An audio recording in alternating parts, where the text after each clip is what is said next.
Ya, kita lanjutkan materi yang sudah kita bahas di minggu lalu ya, tentang salep.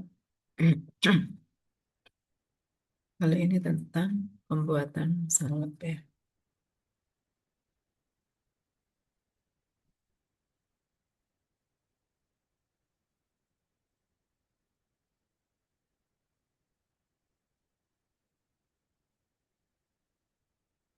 Jadi pembuatan salep itu tergantung dari bahan-bahan penyusunnya ya.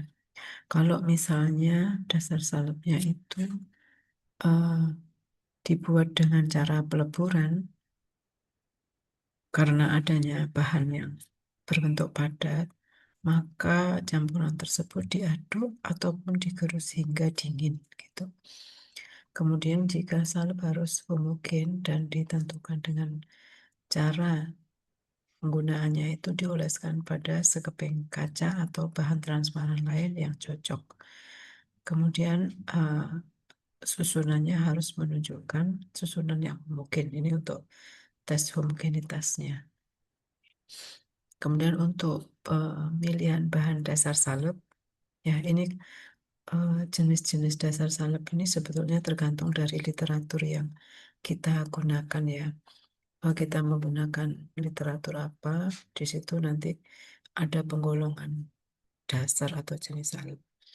Ada dasar salep pertama atau dasar salep satu, di mana dasar salep yang digunakan sebagai basisnya adalah vaselin putih dan kuning atau campuran yang terdiri dari 50 bagian eh, malam putih dan 950 bagian vaselin putih.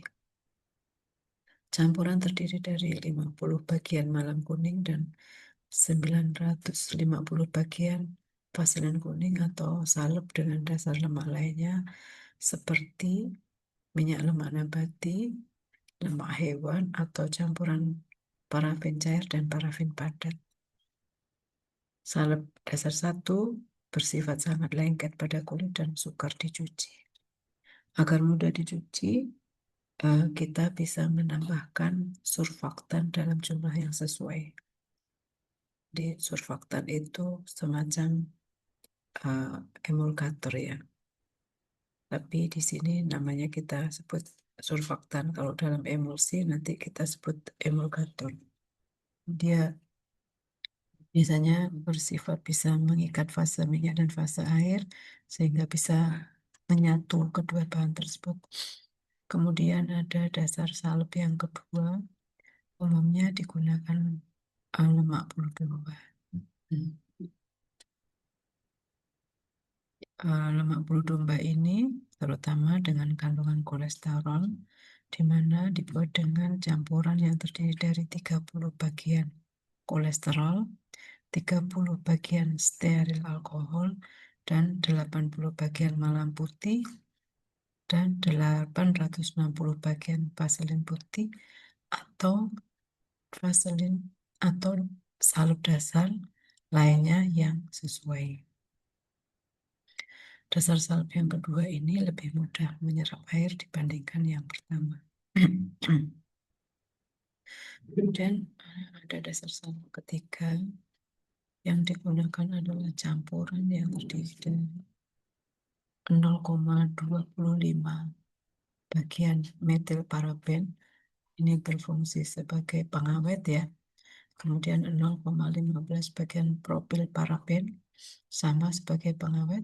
Kemudian 10 bagian natrium lauren sulfat, 120 bagian propil alkohol, 20 bagian steril alkohol, 20 bagian vaselin putih, dan air secukupnya, sehingga 1000 bagian atau salep dasar emulsi lainnya yang cocok.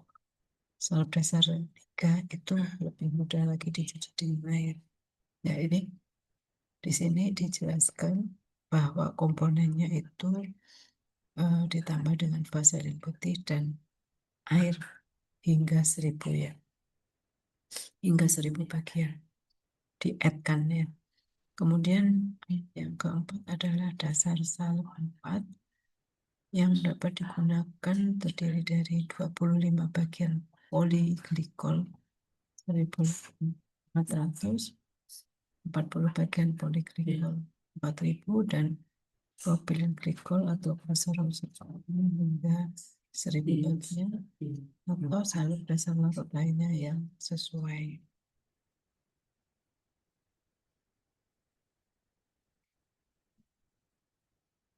Kemudian jika digolongkan berdasarkan komposisinya, ada dasar salep hidrokarbon.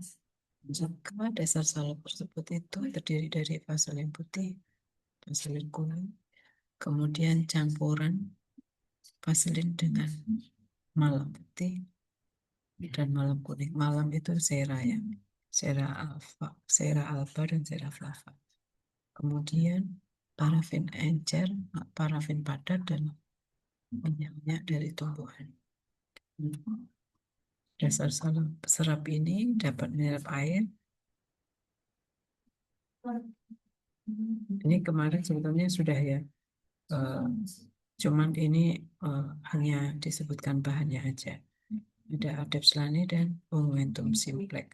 Nanti ini bisa dicek momentum simplex ini komposisinya apa. Cara salep umumnya dibuat dengan melarutkan atau mensuspensikan obat ke dalam dasar salep. Ada beberapa metode pembuatan salep, yaitu metode pelelehan. Zat pembawa dan zat berkhasiat dilelehkan bersama dan diaduk sampai membentuk fasa yang mungkin. Kemudian ada metode triturasi, yaitu dengan zat yang tidak larut dicampur dengan sedikit basis yang akan dipakai atau dengan salah satu zat pembantu, kemudian dilanjutkan dengan penambahan sisa basis. Metode ini bukan hanya ada di salep ya, tapi di serbuk juga ada.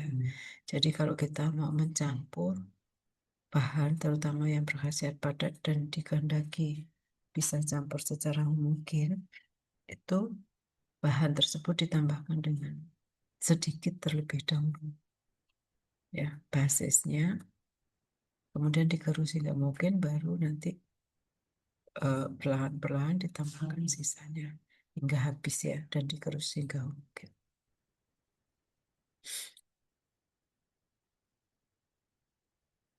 Ini bahan obat yang tidak larut pada basis salep, contohnya ada kampura, fenol, limol, guayakol. Kemudian untuk yang udah larut dalam minyak lemak, contohnya ada vaselin, dibuat dengan cara zat yang berkhasiat ditambah sebagian basis dalam jumlah sama banyak. Setelah mungkin ditambah sisa basis. Kemudian untuk zat yang mudah larut dalam air dan stabil, bila massa salep mengandung air,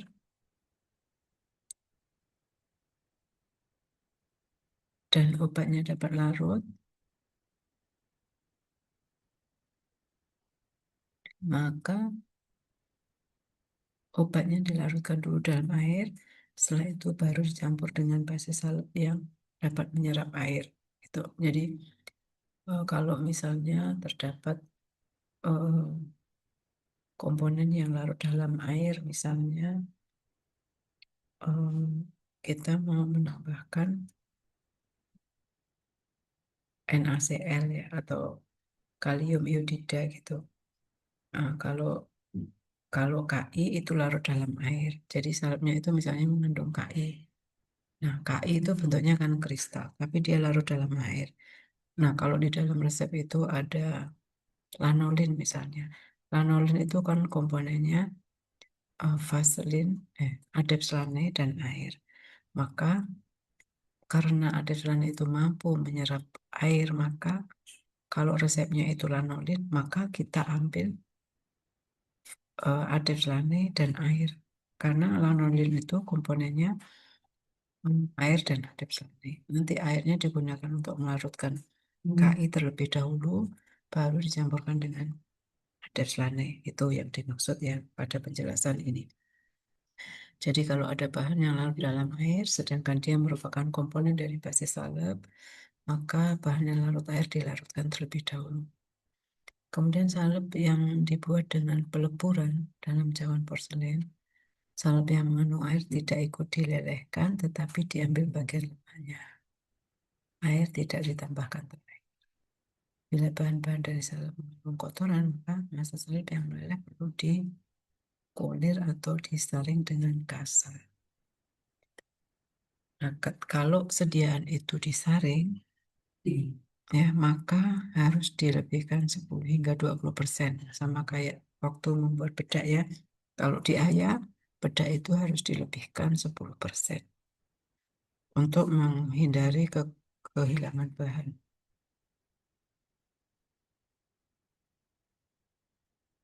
Kemudian ketentuan umum pembuatan salep. Untuk peraturan salep yang pertama, jadi ini cara pembuatan salep ya, ada beberapa peraturan. Jika zatnya dapat larut dalam campuran lemak, maka dilarutkan ke dalamnya jika perlu dengan pemanasan. Jadi kalau ada sera kan bentuknya padat, ada vaselin, terus kemudian ada bahan padat lainnya yang bisa larut di lemak ya, jadi nanti harus dicek kelarutannya dulu, maka bisa ikut dilebur, kemudian digerus ya hingga dingin. Kemudian peraturan salep yang kedua, bahan yang dapat larut dalam air, jika tidak ada peraturan lain, dilarutkan lebih dahulu dalam air, asalkan air yang digunakan dapat diserap seluruhnya oleh basis salep. Jumlah air yang dipakai dikurangi dari basis. Jadi, misalnya komponen airnya itu tidak tertulis di dalam resep, sedangkan di situ ada kandungan airnya, ya, pada resep standarnya, maka nanti eh, komponen air itu dikurangkan, ya, kalau tidak ada di dalam resepnya, gitu. Jadi supaya jumlahnya tidak berubah. Kemudian peraturan salep yang ketiga, bahan yang sukar atau hanya sebagian dapat larut dalam lemak atau air harus diserbuk terlebih dahulu, kemudian diayak dengan bahan ayak B. Ya, kalau misalnya mau membuat pasta, itu pun dari ZNO. Misalnya pastanya dari ZNO, bisa dilebur, bisa diayak terlebih dahulu baru ditimbang. Kemudian peraturan salep yang keempat, salep yang dibuat dengan jalan mencampur harus digerus hingga dingin. Jadi kalau membuat salep perhatikan peraturan ini, peraturan pembuatan salep ini supaya kita bisa meraciknya dengan baik. Nah, teknis untuk pencampuran dalam metode pencampuran komponen dari salep dicampur bersama-sama dengan segala cara sampai sediaannya rata tercapai. Kemudian untuk peleburan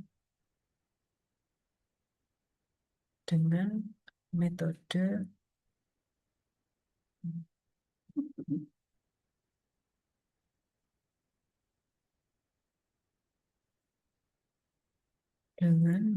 peleburan semua atau beberapa komponen dari salep dicampurkan dengan melebur bersama dan didinginkan dengan pengelukan yang konstan sampai banget. Komponen yang tidak dicairkan biasanya ditambahkan pada campuran yang sedang mengental setelah didinginkan dan diaduk. Ini terutama untuk bahan yang rusak oleh panas, maka komponen tersebut dimasukkan terakhir pada saat setelah dingin ya. Ya, misalkan minyak sirih begitu ya. Nah, itu ditambahkan setelah dingin. Kemudian untuk bahan yang bersifat zat padat dan larut dalam dasar salep, contohnya kampora, dia dilarutkan dalam dasar salep yang dicairkan di dalam pot salep tertutup. Jika dalam resepnya terdapat minyak lemak, oleum sesame, kampora bisa dilarutkan lebih dahulu dalam minyak tersebut. Kemudian jika dalam resep terdapat salol, mentol, atau zat lain yang dapat mencair, jika dicampur karena penurunan titik eutetik, kampora dicampurkan supaya mencair baru ditambahkan dasar salepnya. Jika kampora itu berupa zat tunggal, contohnya kampora ditetesi lebih dahulu dengan ether atau alkohol 95%, kemudian digerus dengan dasar salep. Kemudian komponen lainnya yaitu pelidol. Pelidol itu larut 3% dalam dasar salep. Pelidol yang dilarutkan bersama dengan dasar salep yang dicairkan jika dasar salep disaring, tetapi jangan lupa harus ditambahkan pada penimbangannya sebanyak 20%. Jadi kalau ada kandungan pelidolnya, maka setelah peleburan itu disaring. Nah, ketika disaring akan terdapat bahan yang menempel pada saringan, makanya sedianya harus dilebihkan 20% ya. Kemudian iodium ya, ini iodium yang saya sampaikan tadi, kalium iodida. Kalau ini iodium ya, kalau iodium itu I2, kalau kalium iodida itu Ki. Jika kelarutannya tidak dilampaui, kerjakan seperti pada kampora. Jadi kan iodium itu I2. Dia kalau mau dilarutkan itu harus menggunakan larutan Ki. Nah, kalau di situ tidak bisa ditemukan larutan Ki, maka bisa dikerjakan seperti pada pengerjaan kampora. Kemudian untuk iodium larutan dan melarutan pekat Ki, ya ini ya. Jadi dibuat dulu larutan pekat dengan kandungan kalium iodida atau natrium iodida. Sehingga nanti iodium ini bisa membentuk kompleks dan menjadi larut. Seperti pada momentum iodin I dari farmakopen adalah. Kemudian ditenesi dengan etanol 95% sampai larut, baru ditambahkan dasar salep.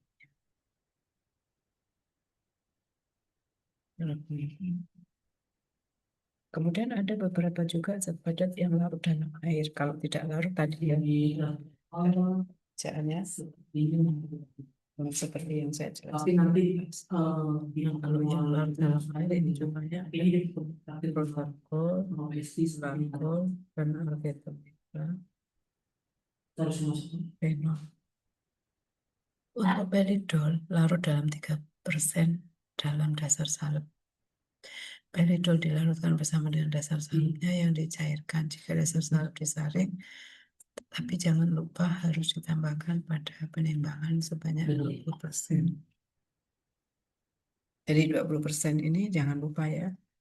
Jika peridol yang ditambahkan melebihi daya larutnya, maka digerus dengan dasar salep yang mudah dicairkan. Jadi kalau tadi dasar salepnya ini tidak cukup, maka bisa menggunakan dasar salep yang dicairkan. Ini iodium sudah ya tadi ya. Oh tadi protarkol ya.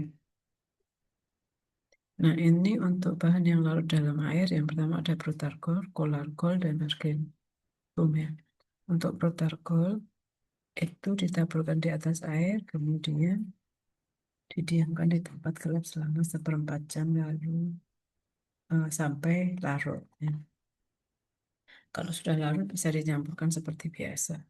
Jika dalam resep terdapat gliserin, tambahkan gliserin tersebut, baru ditambahkan airnya dan tidak perlu ditunggu 1/2 jam karena dengan adanya gliserin, protarkol atau akan mudah larut. Kemudian kolarkol dikerjakan seperti pada protarkol. Kemudian ada argentum nitrat. Argentum nitrat walaupun larut dalam air, jadi tidak boleh dilarutkan dalam air karena akan meninggalkan bekas noda hitam pada kulit yang disebabkan oleh terbentuknya G2O kecuali pada resep obat wasit.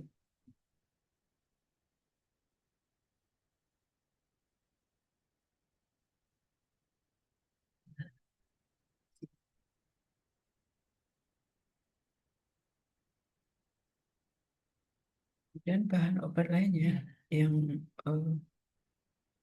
bersifat larut dalam air ya.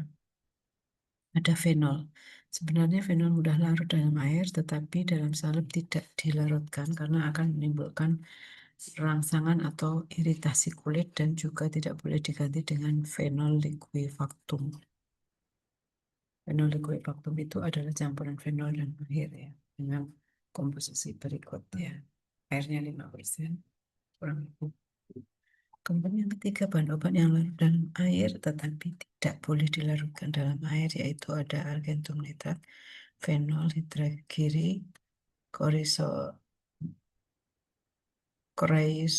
kreisarobin, antibiotik dari penisilin dan piragalon.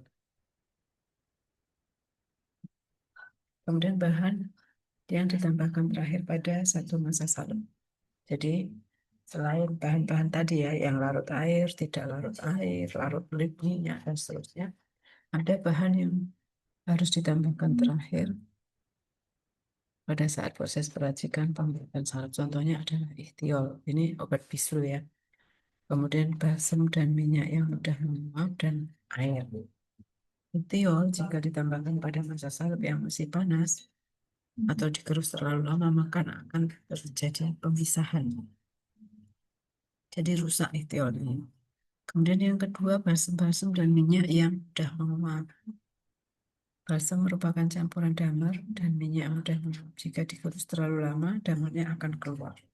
Jadi nanti aromatisnya akan keluar. Kemudian air ditambahkan terakhir karena berfungsi sebagai pendingin. Di samping itu untuk mencegah permukaan mortir menjadi licin. Kemudian ada juga gliserin. Gliserin ditambahkan ke dasar salep yang dingin karena tidak bisa bercampur dengan bahan dasar salep yang sedang mencair dan harus ditambahkan sedikit demi sedikit karena tidak mudah diserap oleh dasar salep. Dan dasar salep yang sederhana ada marmer empuk dimasukkan terakhir karena dibutuhkan dalam bentuk kasar yang akan memberikan pengaruh percobaan pada kulit. Kemudian jika ada zat badan yang tidak larut dalam air, maka umumnya dibuat serbuk halus dahulu, misalnya belerang, asidum borikum ya, ini kan tidak boleh tidak larut ya, harus larut karena untuk mata ya asid borik itu.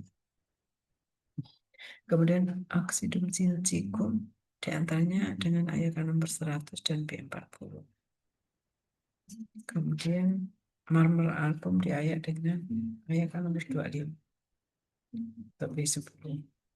Keratrin digerus dengan minyak karena jika digerus tersendiri akan menimbulkan bersin ya, merangsang saluran pernapasan. Nah, itu beberapa teknik pembuatan salep. Jadi perhatikan karakteristik dari bahannya ya. Ketika kita melakukan racikan, kalian harus bisa menentukan bahannya itu karakteristiknya seperti apa. Nanti baru bisa merencanakan proses peracikannya.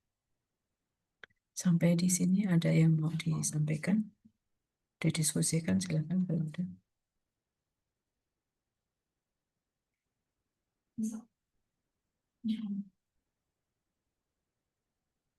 Cukup? Tidak ada? Tidak ada, Ibu, cukup. Baik, kalau tidak ada untuk hari ini, saya akhiri. Terima kasih atas perhatiannya. Wassalamualaikum warahmatullahi wabarakatuh. Waalaikumsalam warahmatullahi wabarakatuh. Terima kasih, Ibu.